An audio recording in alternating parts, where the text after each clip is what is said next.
Source, and today we're going to be doing a review on Bleach Episode 10, The Battle. Today we're going to be quickly talking about one of the most important, just a quick highlight.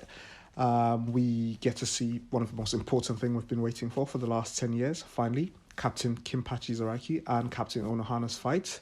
We get to see a few flashbacks, and the most important thing on this episode, we get to see Captain Unohanas BANKAI, which is quite exciting. So let's get in there.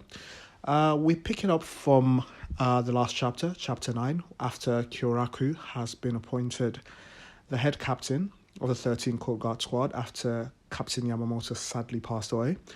And he was called into the Central 46 to be able to get his official appointment, and he requested permission to be able to train Captain Zaraki in the sword, kendo.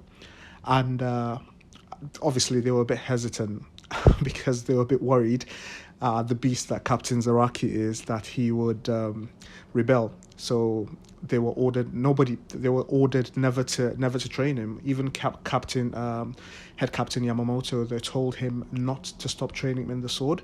But now, obviously, because the Quincy's are well equipped and they need Zaraki to win this fight, to be honest, so they need to train him so he'd attain that full power to be able to go against the Quincy's. And who better to do it than our very own Captain Unohana. Literally, she just walks in and she just says, "Leave it to me," in a very grim, honestly, her facial expression has changed completely. And and head Captain Kyoraku now just said, "Okay, I'll leave it to you then." We cut through to the underground training facility. The Captain Unohana and Zaraki from the last episode had already started fighting. It seems like Captain Zaraki, Kinpachi Zaraki, has been spacing out. Apparently he's been spacing out and waking up, finding himself like, what's going on? He's like waking up, spacing out again. Apparently what has been happening is that she's been killing him. She's been killing him so many times and reviving him so many times. But he seems to think he's been spacing out of battle, but apparently he's been dead and revived so many times. I think that's what her Shikai can actually do, because we only get to see the healing part of her Shikai, but she can actually do that. So that's what she's been doing. That's the whole point of her training him, doing all of that. So between we get to see flashbacks in between that when Captain Unohana was then one of captain of Squad 11. When she was back, she was the first Kinpachi during the old 13 Court Guard Squads with Captain Yamamoto, with her lieutenant in the Rukon district. Apparently she's looking for gangs to kill to just satisfy her bloodlust. We see her and her sword full of blood, behind her a pile of bodies that she's killed. And suddenly, on those pile of bodies, we see an 8-year-old Kinpachi, probably 6-year-old Kinpachi with a sword, looking ragged, hurled himself across to her and completely slashed her. Even when he was 8, she said he was the strongest she's ever faced. He was the only person, even at 8, that gave her that scar in her chest, and that's why she's always done her hairstyle in that way, so nobody would see the scar in her chest. But now, when they're fighting, she's actually let her hair down. She looks absolutely amazing. The animation is absolutely brilliant. The panels, everything is fluid.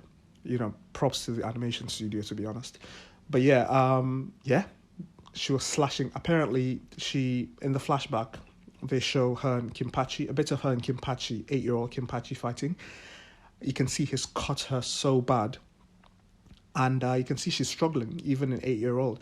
And you can see a slight sadness in Kinpachi's eyes, even then, that he knew that he could kill her. But he let his sword go slightly because apparently that's what he does to himself. He doesn't want to lose the joy of fighting, because apparently he's also never fought with someone as strong as that. He doesn't want to kill that person, so he'd be lonely and have to search on not being able to fight someone as strong as that. So he put shackles on himself.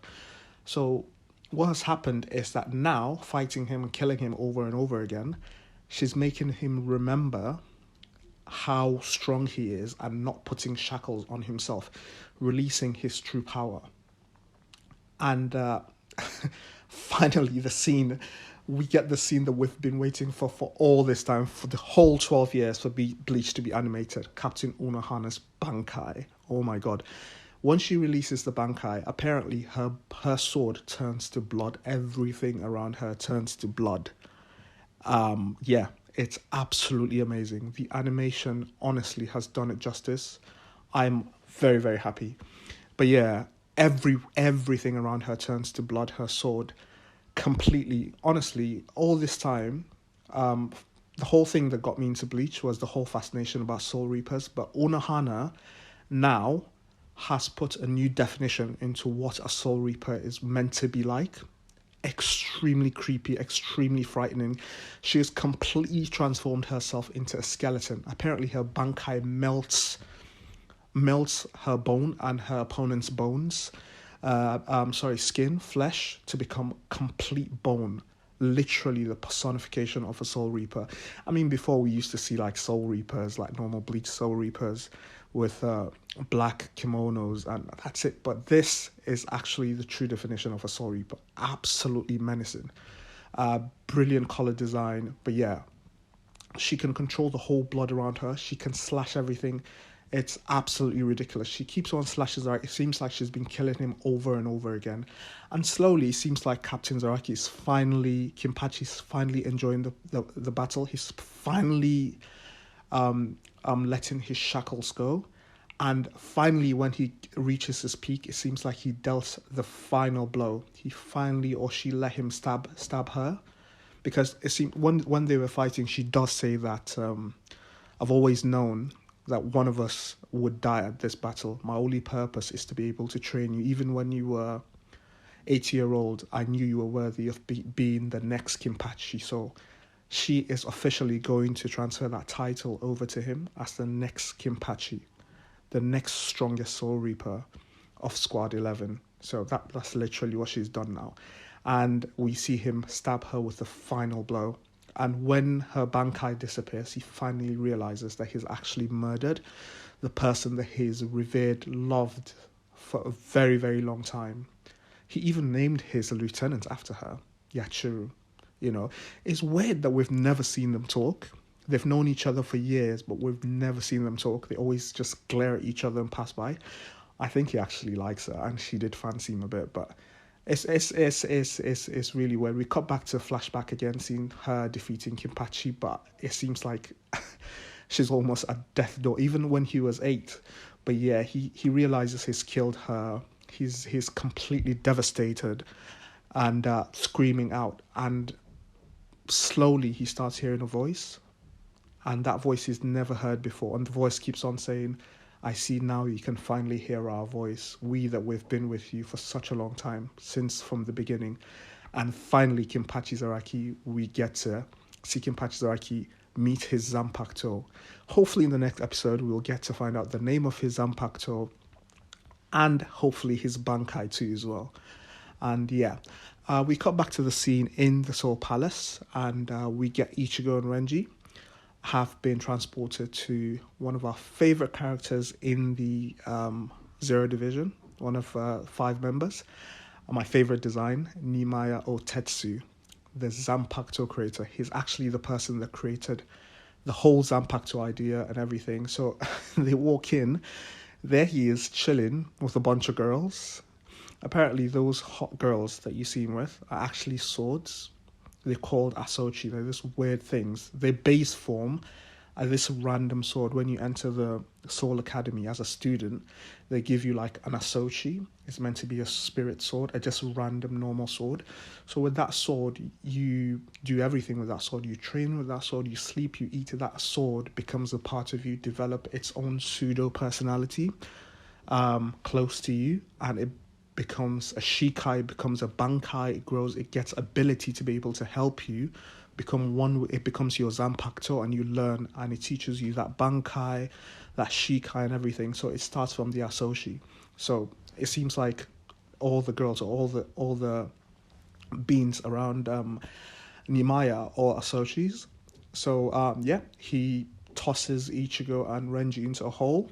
So we get to see the look of the real, so how they look in their base form, in their kind of like physical form.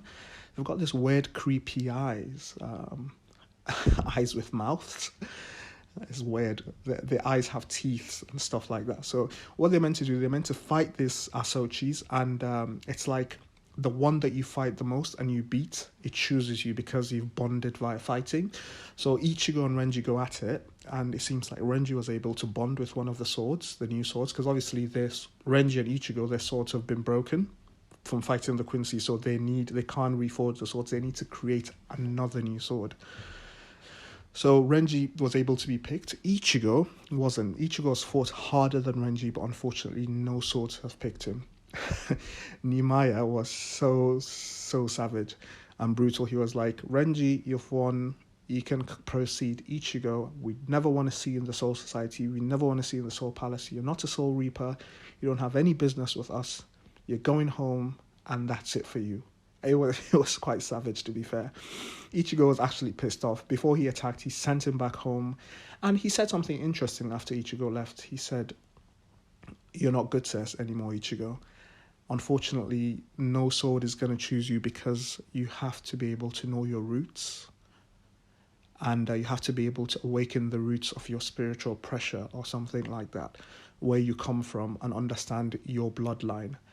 That's very, very interesting, because in episode 8, Yohabak, after fighting with Ichigo, after breaking his sword, he said, I need to take you back and re-educate you, my son. And we see Ichigo using classic Quincy abilities.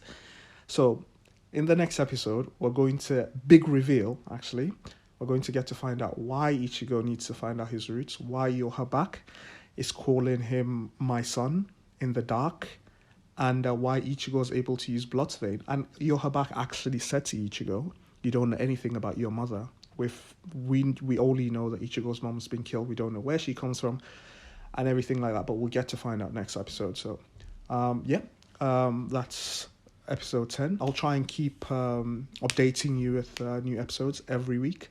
Next week's going to be episode 11. If you like this review, please like and subscribe. It's a new page, and I will be dropping content for any geeky stuff.